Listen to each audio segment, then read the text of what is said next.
మొదటగా సంఘాన్ని, సభ్యుల్ని మొత్తం బాడుని అభినందిస్తా ఉన్నా. ఎందుకంటే గడచిన 38 సంవత్సరాల నుంచి సుదీర్ఘంగా మరి ఈ యొక్క కార్యక్రమం నిర్వహిస్తా ఉన్నారు. దీని ద్వారా లక్షలాది మందిని నేను విన్నటువంటి సమాచారం ప్రతి సంవత్సరం సుమారుగా 10-15 లక్షల మంది ఇక్కడికి విచ్చేసి ఆ బుక్స్‌ను చూసి వాళ్ళు సెలెక్ట్ చేసుకొని చదివే కార్యక్రమం చేస్తా ఉన్నారంటే ఇది మామూలు విషయం కాదు, చిన్న విషయం కాదు. నేను వీళ్ళందరూ కూడా ప్రత్యేకంగా అభినందిస్తా ఉన్నా. ఇటువంటి కార్యక్రమాలు ప్రతి జిల్లాకు, ప్రతి మండలానికి, ప్రతి పల్లెకు కూడా వెళ్ళాల్సిన అవసరం ఉంది.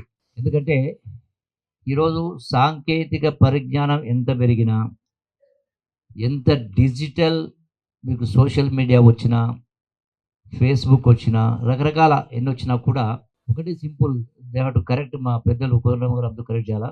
ఆనాడు అంటే ఈ యొక్క సాంకేతిక ఈ యొక్క డిజిటల్ మీడియా రాకముందు దశాబ్దాల కింద సరే 40 ఏళ్ళ, 50 ఏళ్ళ, 100 సంవత్సరాలు. ఆనాడు పుస్తకాలు చదివినటువంటి వాళ్ళ యొక్క ఆలోచన విధానాన్ని ఇప్పటికీ చాలామంది ఉన్నారు గదా! 70 ఏళ్ళైనా, 80 ఏళ్ళైనా కంపేర్ చేస్తే ఈ నేటి సమాజంలో కూడా పుస్తకాలు చదువుతా ఉన్నారు. రకరకాల కోర్సులు చేస్తా ఉన్నారు.